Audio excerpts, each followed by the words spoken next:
Yeah, we have a good thing. It's the divorce material actually in the book I wrote before I got divorced. I had been working on, or not all the material, but this scene, in fact, of a cell phone being discovered.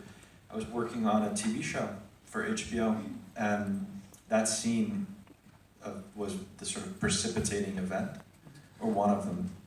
And I decided not to make that show at some point. And when I started working on the novel, that was one thing that I brought over. Did writing that book help you get through divorce? No, my writing has almost no bearing on my life or no relationship to my life in either direction. I can think of very, very few things where I've explicitly borrowed from life. The apartment, the grandfather's apartment or house in this book is as exact a replica of my grandmother's that I could remember. That's one example.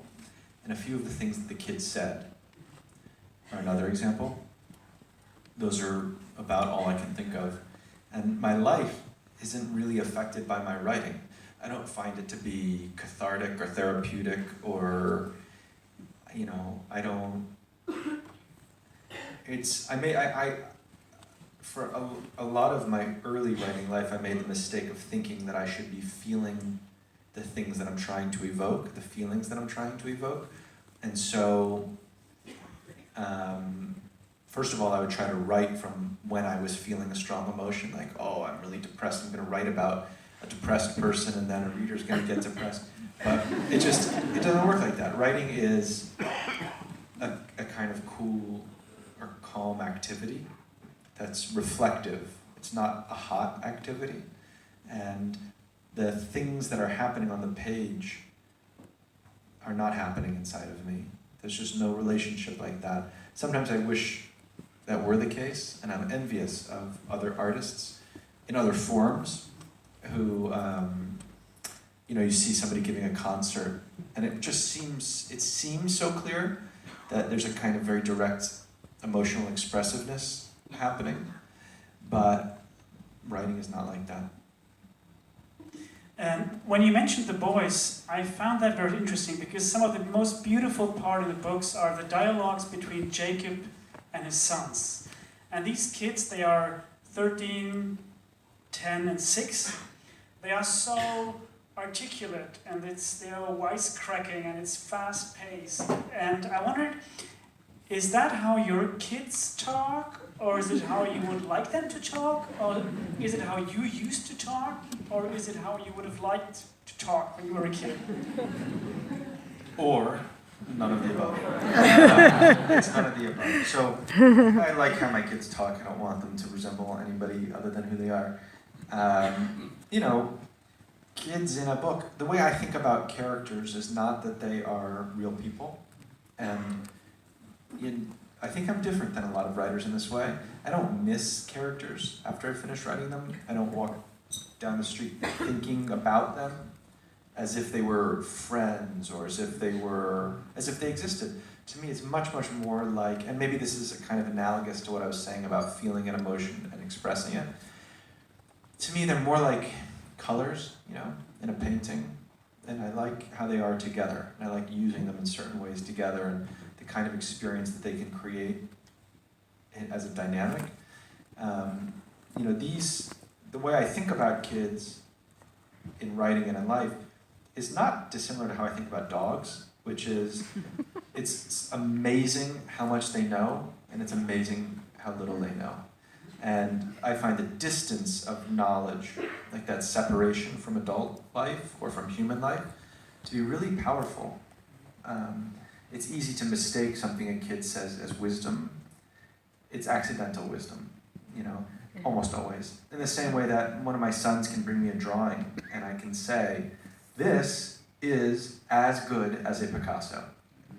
It really is. Except Picasso made Picassos on purpose, and you didn't. I don't say that part, but... So kids are capable of doing amazing things by accident. And a lot of being an artist as an adult is trying to do the things that kids do by accident on purpose. Trying to have them be deliberate and trying to be able to replicate them, to be unconstrained imaginatively, to be unself-conscious, to be unaware of the norms and the rules, to be kind of purely expressive. But you're cursed by all of the, the ways that you've been civilized and the kinds of etiquette and the expectations that are impressed upon you as you get older.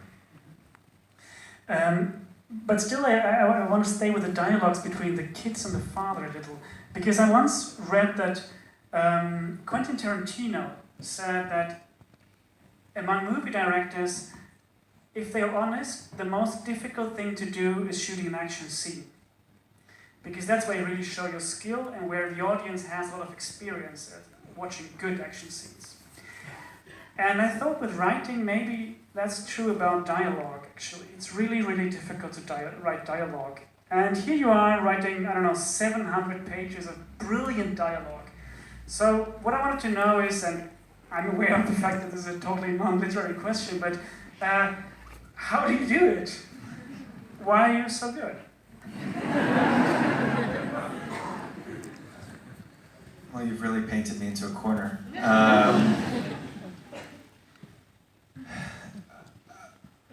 It really depends what you mean by good. And your idea of good is not somebody else's idea of good. And what I mean by that is, I like the dialogue. That's why I wrote it the way that I did. I don't know that it's exactly realistic.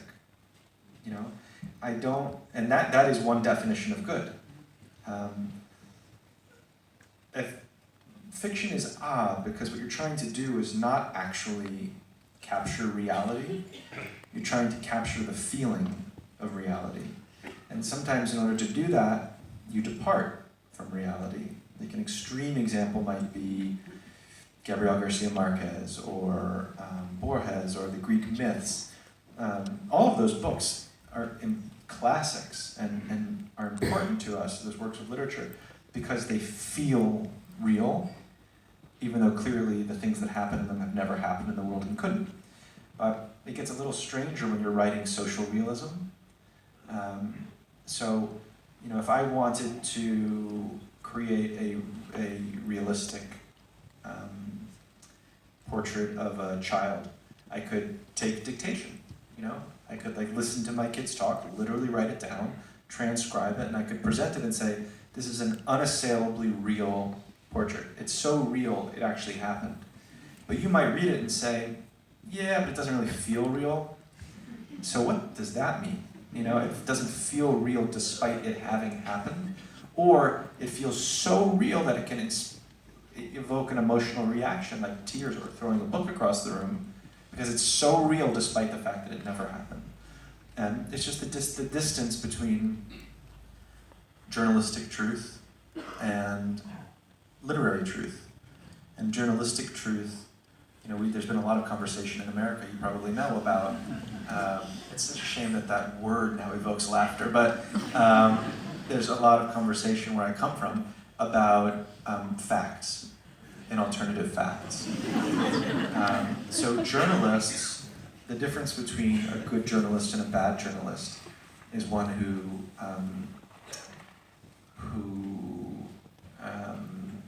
records facts and alternative facts. The difference between a good novelist and, I would say, a bad novelist is one who records experiences or feelings and alternative experiences or feelings, where you know that there is manipulation going on, you know that it's being done in order to evoke a response, rather than being indifferent to the response, which is, I was saying that earlier about that leap of faith. Like for me, when I write a dialogue, let's say, I am totally indifferent to how it might be read, and to whatever definitions of good might be judging it later. But instead, and I'm indifferent to the world, in the sense of how these two people might actually talk.